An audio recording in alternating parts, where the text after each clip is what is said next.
De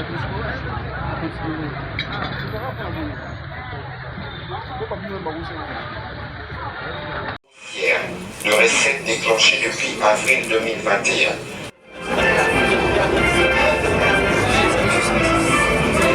Les réserves d'échange de décembre 2021 ont atteint un niveau record. Francs congolais fixés dans l'accord avec le Fonds monétaire international. De la RDC ont atteint la barre de 3,5 millions. Une justice indépendante, la lutte contre la corruption et l'impunité. Merci beaucoup. Stratégie mise en place par l'inspection générale des finances pour mener la lutte contre quelques petites précisions sur les interventions de mes prédécesseurs, certaines préoccupations pour que ça ne puisse pas revenir contre les détournements à l'inspection générale des finances, parce que nous ne sommes pas seuls. Il y a l'APLC, il y a le Sénaref et il y a la Cour des comptes. Chacun de nous donc avait reçu mission de s'investir dans cette lutte et de présenter son plan stratégique. Et nous, l'inspection générale des finances, nous avions présenté notre plan stratégique qui a été adopté et que nous mettons en application. Le président de la République se trompe. Voilà pourquoi ils ont beaucoup de problèmes. Nous ne sommes que les bras d'exécution de la vision de la lutte contre l'impunité qui vient de se déclencher dans notre pays. Je voudrais donner quelques précisions en commençant rapidement par donner les domaines d'intervention de l'inspection générale des finances, tel que ça a été dit, pour que vous puissiez bien les retenir. Nous intervenons dans le contrôle du trésor public. Le trésor public, avec le compte général du trésor situé à la Banque centrale, qui prend les recettes et les dépenses de l'État. Nous intervenons pour contrôler la régularité de toutes les opérations qui sont passées dans ces comptes. Nous intervenons pour contrôler la régularité des opérations de gestion dans les entreprises du portefeuille de l'État et dans les établissements publics, ainsi que tous les autres services publics. Nous intervenons. Nous sommes là également pour intervenir au niveau des provinces et entités territoriales décentralisées pour nous assurer de la régularité des opérations financières qui se passent à ce niveau-là. Nous intervenons également pour examiner tous les marchés publics passés en RD Congo pour détecter les faits de corruption, les faits de détournement des deniers publics qui sont cachés au travers de tous les contrats de passation des marchés publics. Nous intervenons également pour contrôler le fonctionnement de la Banque centrale du Congo.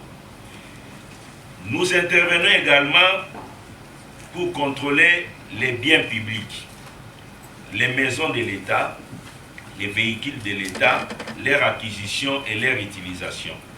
C'est pour autant dire que le domaine de l'intervention de l'inspection générale des finances commence par les finances et biens publics du pouvoir central, les finances et biens publics des provinces et ETD et autres entités où il y a des intérêts financiers de l'État. Je voudrais également préciser ici les formes de contrôle qui existent en finances publiques. Nous avons 3 formes de contrôle que nous exerçons en finances publiques. Il y a les contrôles a posteriori, il y a les contrôles concomitants et il y a les contrôles a priori. Les contrôles a posteriori, c'est un contrôle qui se fait exercice terminé. C'est-à-dire, comme on est en 2022, un contrôle a posteriori, c'est le contrôle de la gestion 2021, 2020, 2019, 2018. Ça suppose que le gestionnaire ait présenté les comptes dans un rapport.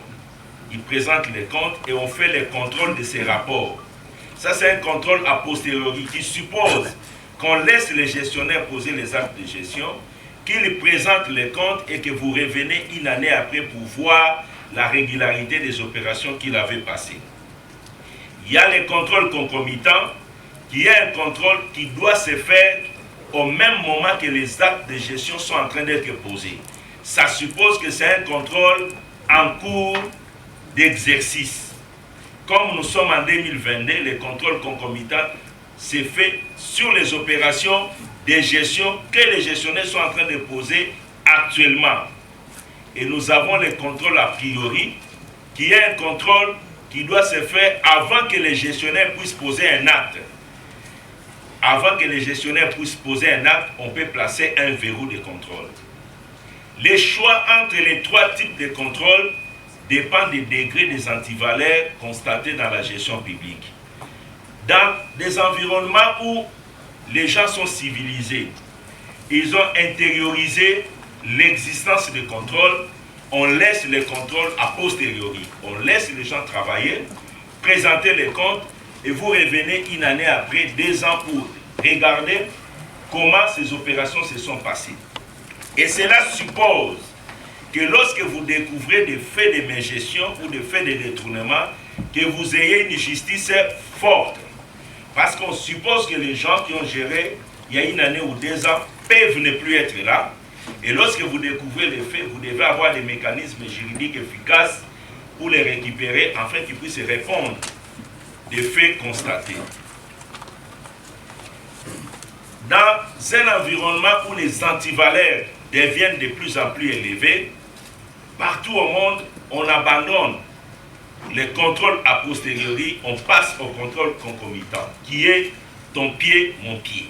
C'est-à-dire, le gestionnaire est contrôlé au même moment qu'il est en train de poser les actes de gestion. Et plus grave, lorsqu'on a atteint des dimensions surélevées, on peut instituer un verrou de contrôle avant les actes de gestion. Comme en Belgique aujourd'hui, les inspecteurs de finances sont dans tous les ministères et ils donnent leur point de vue avant qu'un acte de gestion puisse être posé. Ils sont au niveau des contrôles a priori, avant l'acte de gestion. Et nous, au Congo, nous sommes encore au contrôle concomitant. Et c'est ce contrôle aujourd'hui qui pose un problème parce que nous n'étions pas habitués. On était habitués à un contrôle a posteriori où vous venez pour 1 mois, 2 mois, vous contrôlez quelqu'un, vous allez et vous faites rapport, et généralement les rapports qui étaient dessinés dans les tiroirs des autorités. Nous avions changé de méthode et je vais revenir là-dessus.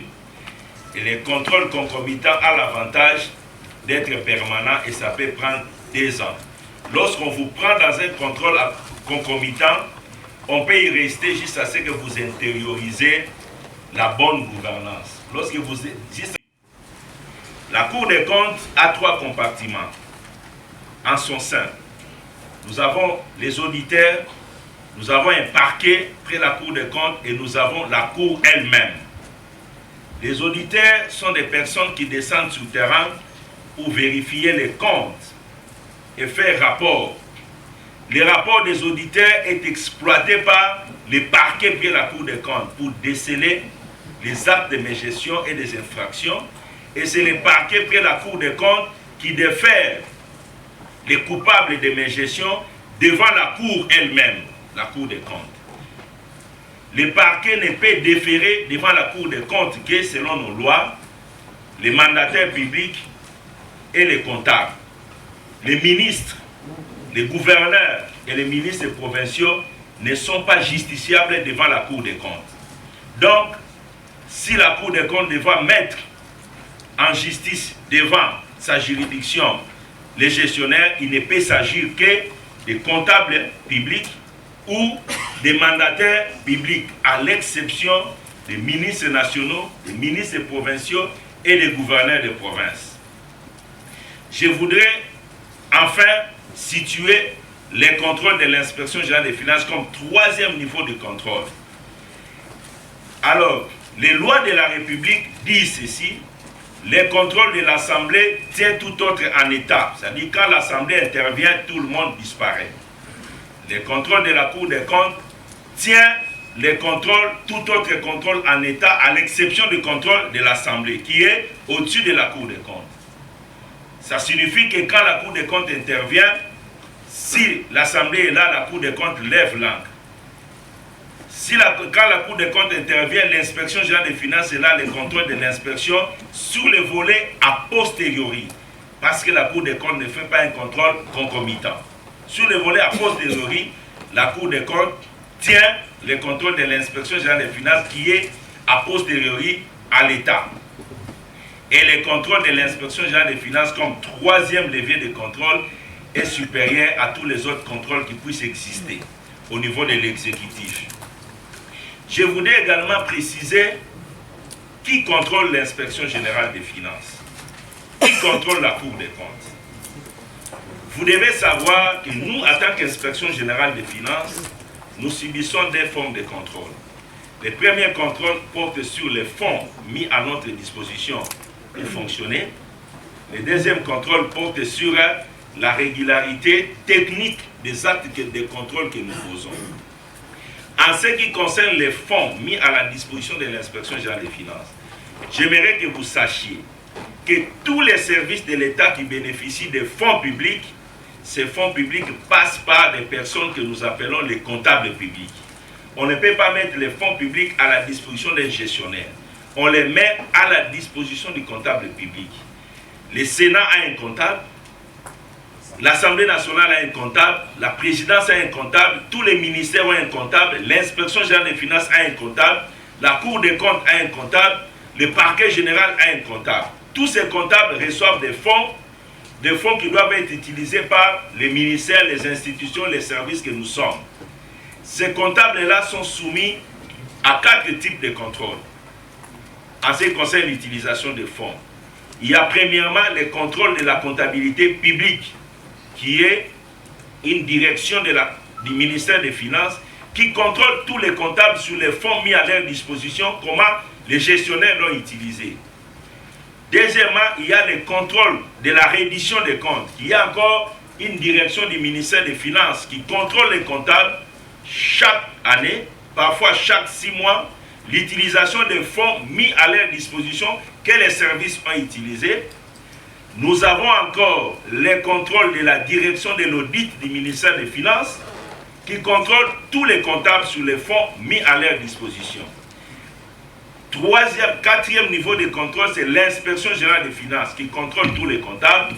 Et 5e niveau, c'est la Cour des comptes. Donc, nous, en tant qu'Inspection générale des finances, sur les fonds, nous subissons les contrôles de la comptabilité publique, les contrôles de la reddition des comptes, les contrôles de la direction de l'audit du ministère des Finances et nous subissons les contrôles de la Cour des comptes. Autant que nous pouvons aller contrôler les comptables qui y a à la Cour des comptes parce qu'eux-mêmes ne peuvent pas s'autocontrôler.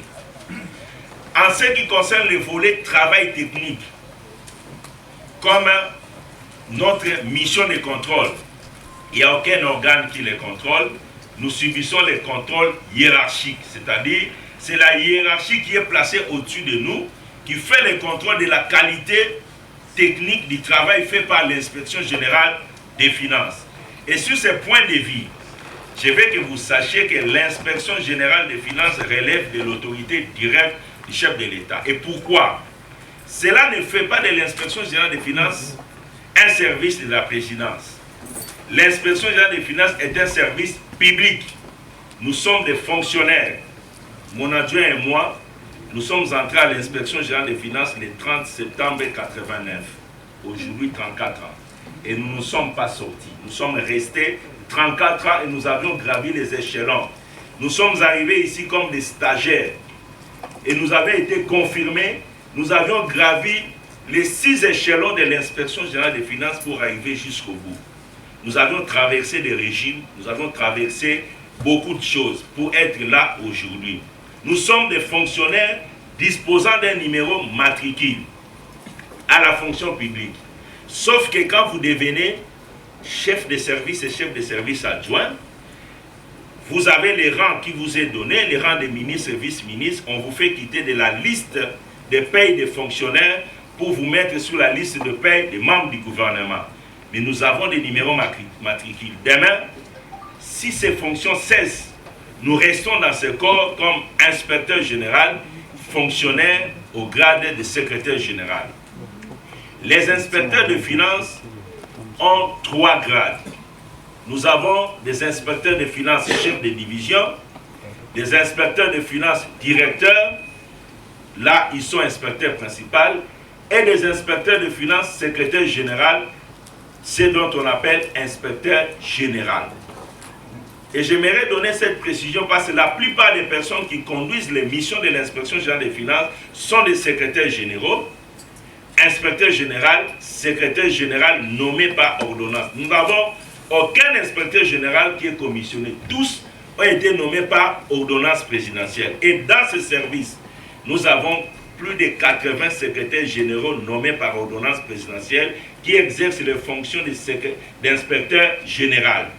Et dans la hiérarchie administrative reconnue par nos statuts, un secrétaire général, il est au-dessus d'un directeur général. Parfois, nous avons les confusions quand on voit des directeurs généraux. C'est quoi se mettre au-dessus d'un inspecteur général? Un inspecteur général, il est avant tout secrétaire général. Et un secrétaire général, il est au-dessus d'un directeur général. L'administration, dans l'administration, nous avons secrétaire général, directeur général, et vous commencez à descendre. Je voulais donner ces précisions-là pour que nous puissions comprendre comment nous fonctionnons. Je voudrais également relever une chose avant que je puisse intervenir en ce qui concerne les résultats auxquels nous sommes arrivés. Nous avions voulu porter le contrôle des finances publiques, non pas vers les comptables, qui ne sont que des agents qui subissent. Nous avions voulu porter les contrôles plus haut. Les contrôles devaient être portés vers les gestionnaires, les vrais gestionnaires publics, c'est-à-dire les membres du gouvernement, les mandataires publics ainsi que les gouverneurs. C'est au fait ce que nous avions voulu aujourd'hui porter comme un niveau de contrôle. Je voudrais également, en termes de résultats résumés, que pour nous, c'est pour la première fois dans l'histoire de l'inspection générale des finances qu'en une année, nous ayons mis fin à la prédation dans près de 20 entreprises publiques et nous avions mis hors d'état de nuire plus de 30 mandataires, certains se retrouvant en prison et d'autres en chômage. Je ne me réjouis pas, mais je suis en train de m'expliquer. De l'histoire de notre service, on ne mettait en cause que des comptables ou des directeurs financiers. C'est plus la première fois qu'on a mis le curseur plus haut et nous avions commencé petit à petit à avoir des résultats. Et c'est pour la première fois que nous avions déclenché les leviers de traduire les auteurs des actes de détournement devant la justice. Ça aussi, je vais expliquer cela. Pourquoi? Parce que l'inspection générale des finances relève de l'autorité directe du chef de l'État, mais les inspecteurs des finances, revêtus de la qualité d'OPJ, dépendent également du procureur général. Donc, lorsqu'ils exercent leur mission et qu'ils découvrent des actes de détournement qui sont des actes répréhensibles par rapport au code pénal, les inspecteurs des finances sont obligés de saisir le procureur général pour déclencher l'action publique. Et nous avions activé cette réalité-là. Donc nous avons cette double dépendance où nous relevons de l'autorité directe du chef de l'État sur le plan administratif et nous relevons du procureur général pour activer les poursuites en cas de découverte des actes de détournement. Pourquoi nous relevons de l'autorité directe du chef de l'État? Nous relevons de l'autorité directe du chef de l'État parce que de l'histoire de l'inspection générale des finances, l'inefficacité de ce service était également due à sa dépendance. Vous ne pouvez pas lutter contre la corruption et les détournements lorsque vous êtes un service, vous dépendez d'un membre du gouvernement. Faux, c'était illusoire. Voilà pour nous l'une des raisons. Ce n'est pas nous qui avions décidé que l'inspection quitte la dépendance au niveau du gouvernement pour être au niveau du président de la République, mais c'est une décision qui remonte de 2009. L'inspection générale des finances relève de l'autorité du président de la République depuis 2009. Ce n'est pas aujourd'hui. Et les gens qui ont travaillé pour ça ont estimé que ce serait beaucoup plus efficace de se mettre au-dessus des personnes qui sont impliquées dans la gestion pour qu'on se situe un peu plus haut, afin d'avoir vraiment une autonomie dans l'exercice de la fonction de contrôle. Je voudrais également dire que nous avions beaucoup contribué pour mettre fin à la cacophonie constatée dans la gestion des finances publiques. Il y a eu beaucoup de choses que nous avions constatées et nous avions décidé de nous impliquer au péril de notre vie et parfois des menaces.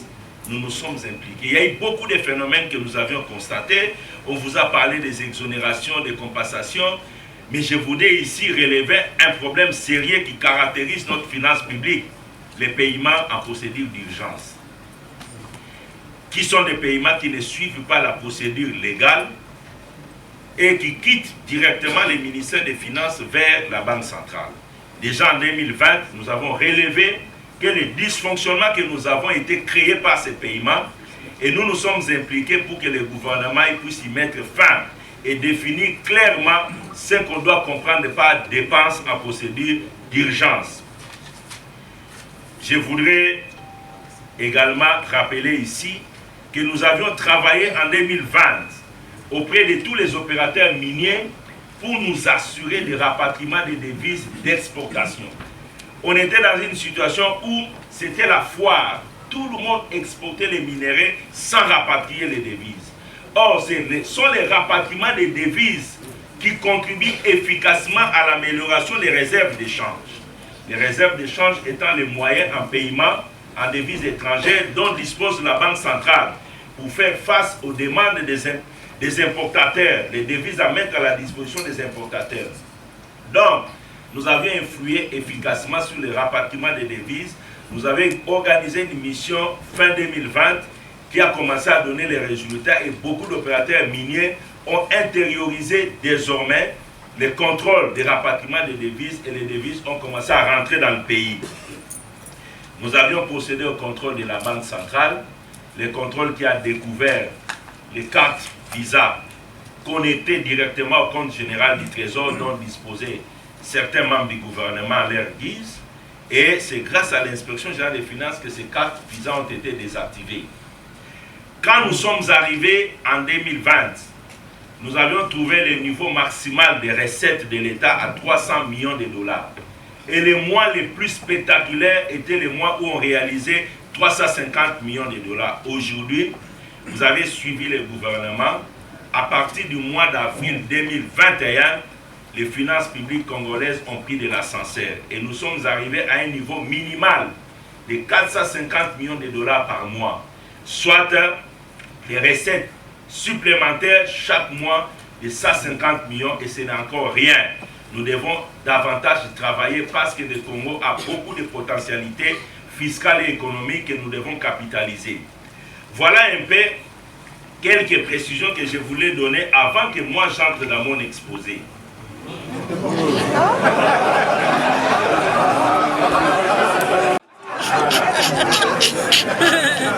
Sentir, hein?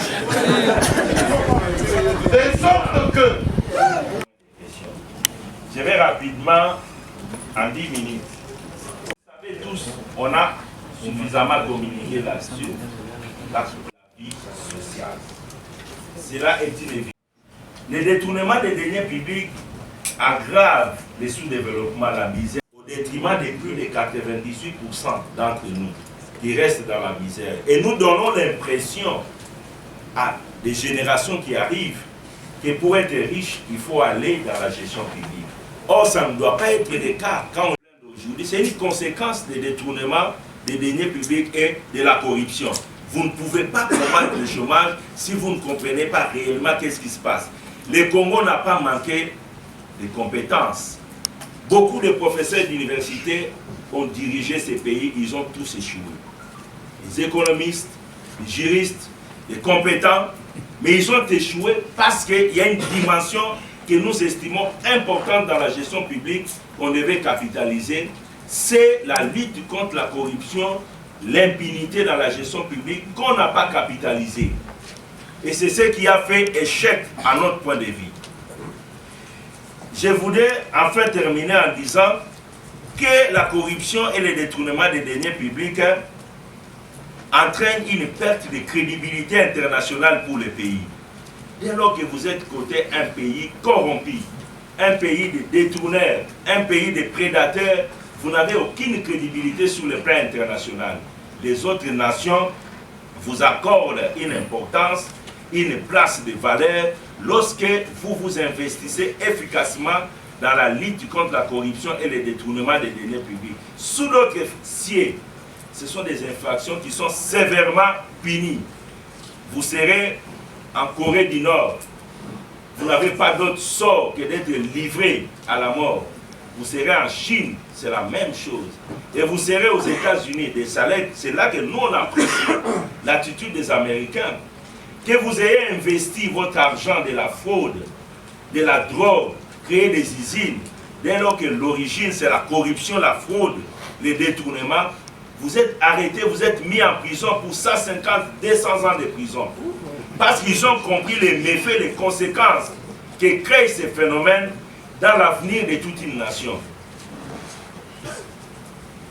Ainsi terminé rapidement les conséquences des détournements des deniers publics, je voudrais brosser les stratégies mises en place par l'Inspection générale des finances pour lutter contre les antivaleurs dans la gestion publique. Je vous ai dit que ce travail ici, que fait l'Inspection générale des finances, nous ne sommes qu'un service d'exécution. La décision politique de lutter contre l'impunité est une décision du chef de l'État.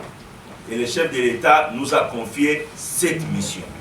Et quand le chef de l'État nous avait confié cette mission avec mon adjoint, nous avions présenté notre plan pour aller dans ce combat. Dans ce plan, c'est là que je trouve les stratégies que je vais rapidement décliner ici. Nous avions dit que premièrement, il fallait mobiliser les ressources humaines et financières importantes. À notre arrivée à l'Inspection générale des finances, nous avons trouvé, nous avions été nommés le 30 juin 2020, nous avions pris fonction le 7 juillet 2020. Nous avions trouvé l'Inspection générale des finances avec des frais de fonctionnement de 60 000 $ le mois, avec un effectif de 50 inspecteurs généraux. Aucun inspecteur de finances, tous étaient des généraux. Notre plan était de rajeunir les corps d'inspecteurs de finances. Voilà pourquoi aujourd'hui nous avons un effectif de 225 inspecteurs de finances. Donc nous avons multiplié les effectifs de l'Inspection générale des finances pour entrer dans cette lutte. Nous avions, dans cet ordre d'idées, mobilisé ces ressources humaines. Nous avions fait comprendre aux inspecteurs de finances, parce que nous avions très bien compris les problèmes de l'Inspection générale des finances. Nous avions fait comprendre aux inspecteurs de finances la nécessité de s'engager dans la lutte. Donc nous avions fait un travail de sensibilisation interne. Je vous jure, si nous n'avions pas fait ce travail en interne, on ne pouvait pas avoir des résultats à l'extérieur. Nous ne sommes pas des saints, nous vivons dans cet environnement des Congolais. Donc il fallait tout d'abord mobiliser les troupes à l'intérieur, démontrer les méfaits et, comme vous devez le savoir, il lui faut un minimum de confort pour assurer la vertu. Ça c'est moi. Donc il fallait travailler sur les conditions du travail, des conditions financières des inspecteurs de finances pour les motiver à aller dans cette lutte. C'est ce qui justifie qu'au mois de septembre 2020, nous avions procédé à des réformes sur le mode de gestion de ces services. Le mode de gestion que le Cordo vous a brossé. Nous avions quitté les mécanismes de frais de fonctionnement pour accéder au mécanisme d'une rétrocession axée sur les niveaux de recettes réalisés par les pays, et l'Inspection générale des finances est reconnue comme service d'appui à la mobilisation des recettes. Donc, on quittera des frais de fonctionnement de 60 000 $ avec 50 inspecteurs généraux pour faire le travail sur l'ensemble du territoire, pour avoir 225 inspecteurs des finances, et le gouvernement nous reconnaîtra de fonctionnement en termes de rétrocession qui est lié au niveau des recettes réalisées. Deuxième réforme que nous avions entrepris pour aller dans cette ligne, c'est la réforme des structures de l'inspection générale des finances. Quand nous sommes arrivés,